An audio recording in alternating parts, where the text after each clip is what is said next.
Hello, my name is Daryl, and this is going to be a before and after.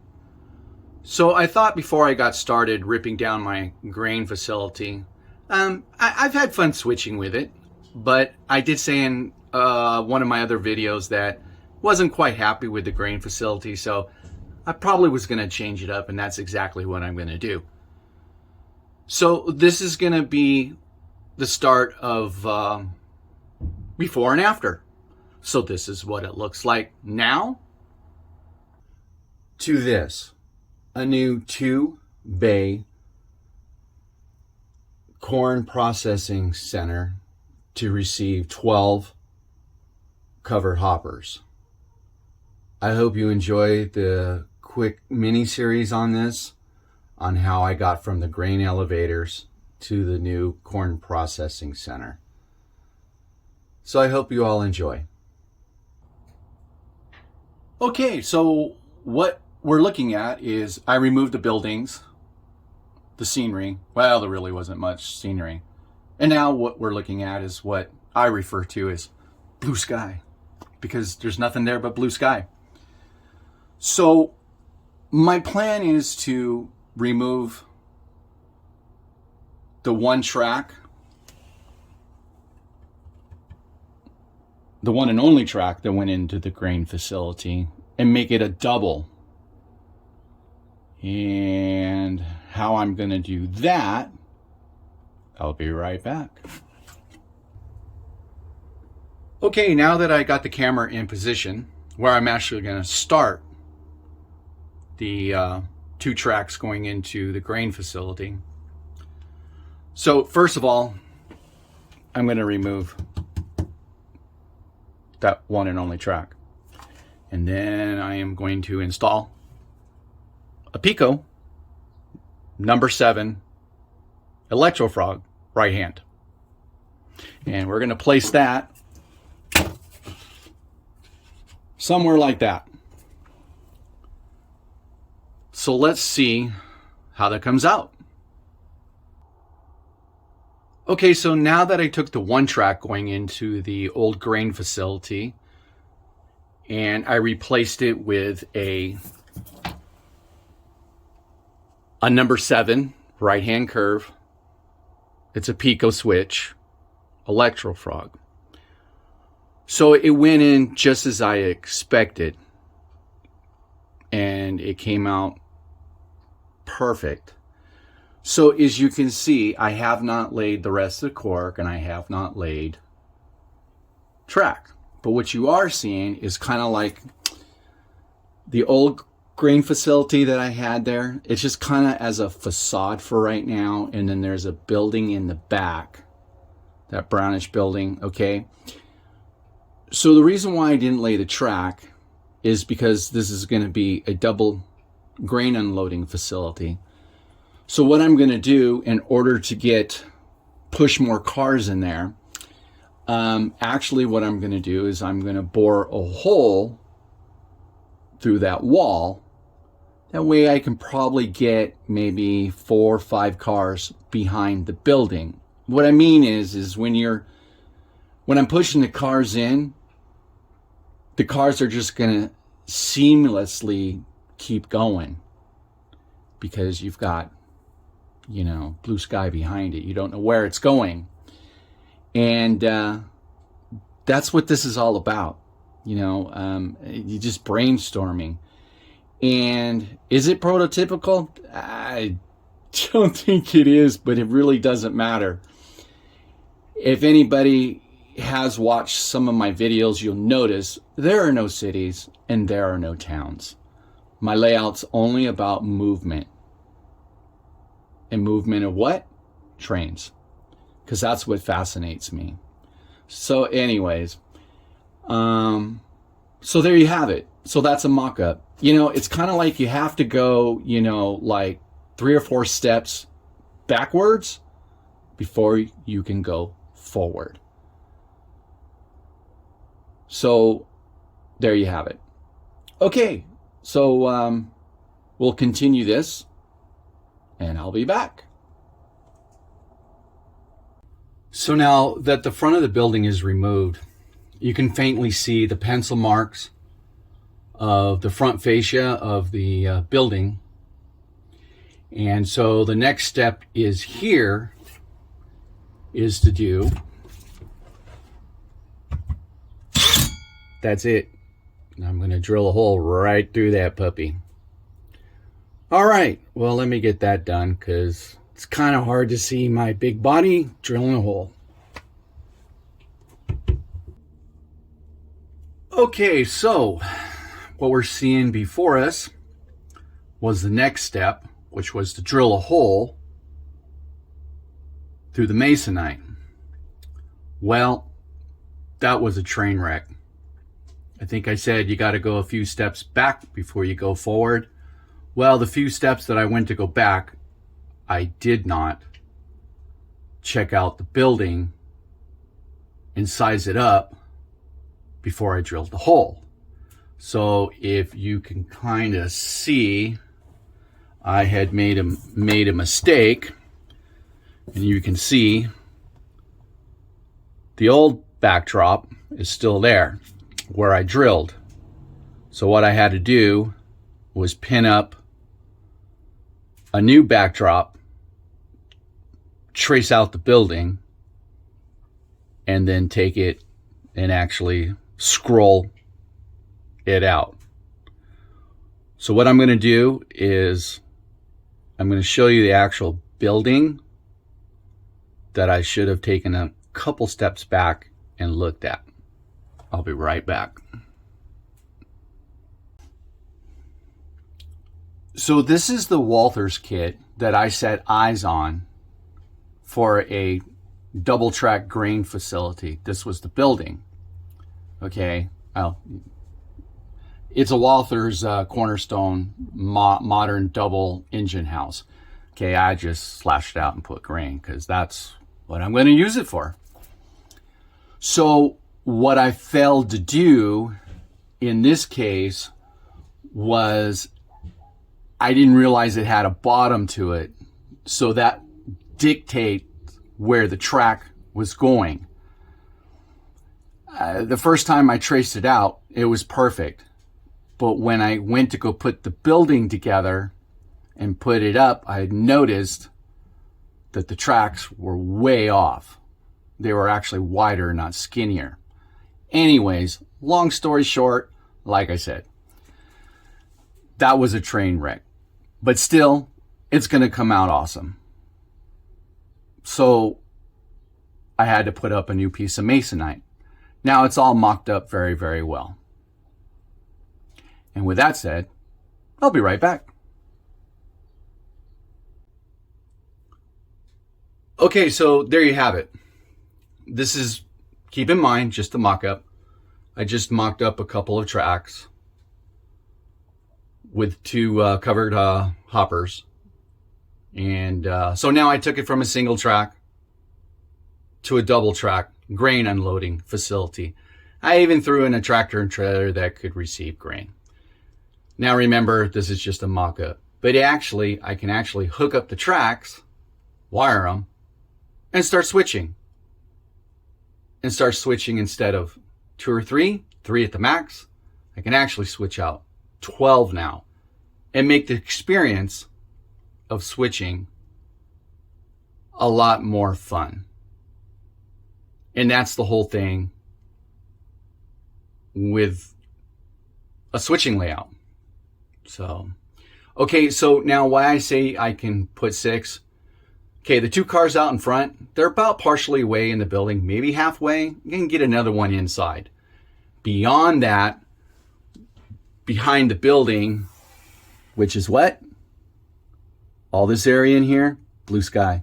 Doesn't matter what's behind the building, because why? The scene cuts off at the end of the building. So my next step is to show you the backside of this masonite, the backside of my layout, which goes up against the garage, but it doesn't. I left almost like 2 feet to get behind the layout. So that's my next step that I'm going to show you. So don't go anywhere. Stay tuned. I'll be right back. Okay, so now we're at the back side of my layout. So what you're looking at is one of the tracks already coming out the rear end of the building. Okay, so now you see I'm going to have to make a table for the track that's coming out. So from this point way back in there, you got about 24, 25 inches. Okay, but it looks like I'm going to have to curve the track when it comes out of the building. Yeah, that looks like a war zone. I didn't realize I had all that wood back there, but it's okay. I'm in California. I want to make sure during an earthquake, if nothing else fails, my layout still stands. So I'm going to pan back to kind of give you an idea. So there's my garage door and where the track's coming out of in the back side of my layout, and then there's a grain facility.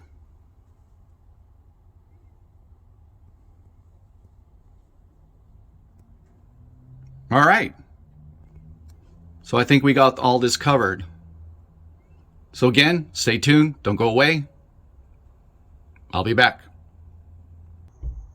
All right. What we're looking at here is the finished product. So I put up the board for the track. It goes way back there in the corner, right up against the garage stucco. And then this is the tracks coming out of the end of the building. All right, let me move to the front. I'll be right back. Okay, so now that we're at the front side of the building, you'll notice something very different. And what is different is you don't see grain silos anymore. Well, the reason was for that is because I made a huge mistake.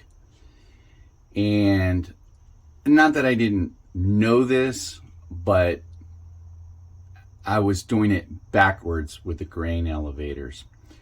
So I said in the beginning of the video, this was going to be for unloading. The grain elevators are not for unloading. The grain elevators are for loading.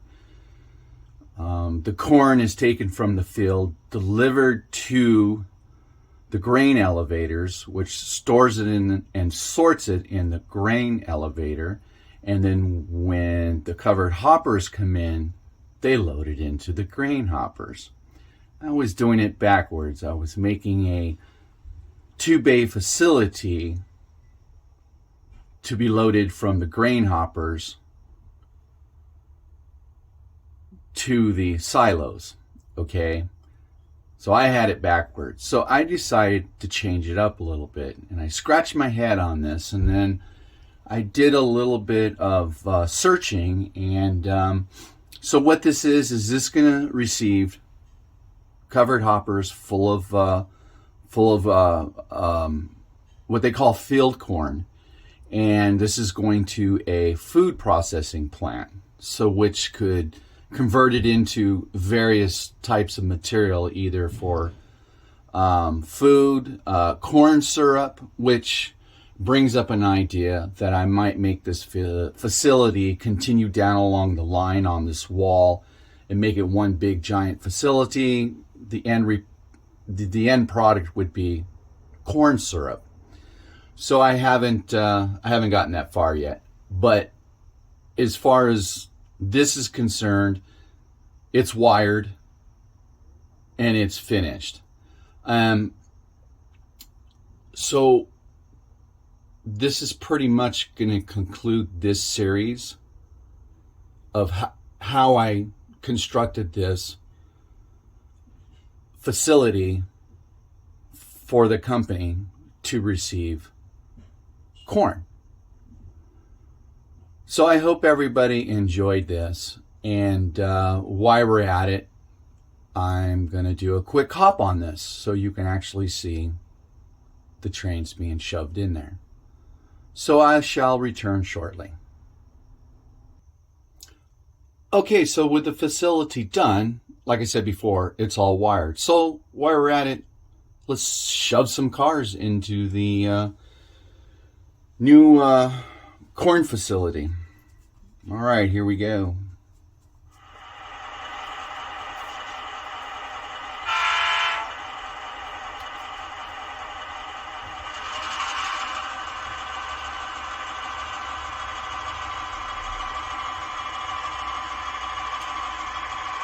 Now I'm pretty new at this facility, so I have to pay attention to how many cars are going in there. And I'm going to shove 6 into the left bay.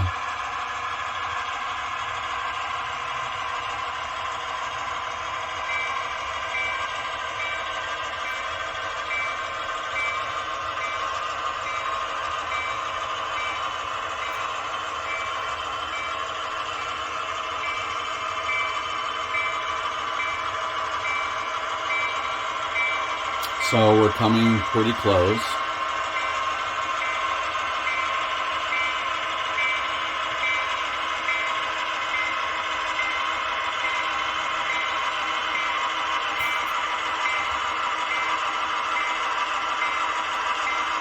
All right, that'll do it right there. Okay, forward we go.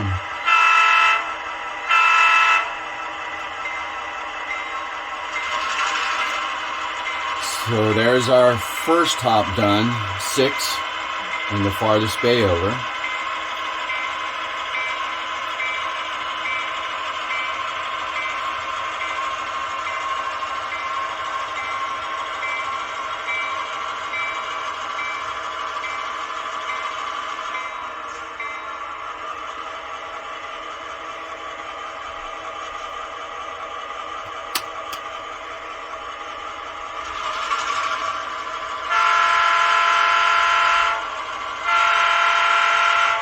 Now, it is pretty close, but it's okay. And believe it or not, a string of 12 of these covered hoppers is amazingly pretty long.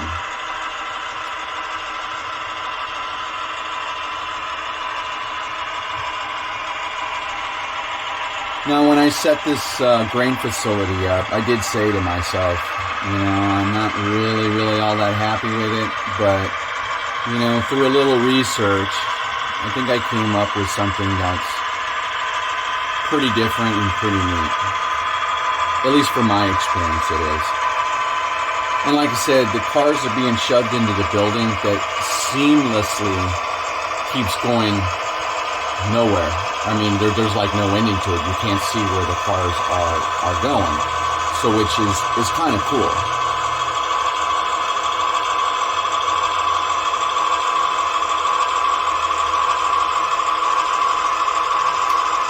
And that'll do that.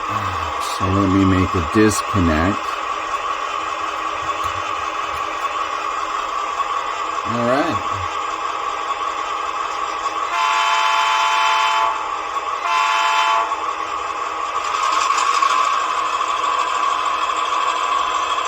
Well, there you have it.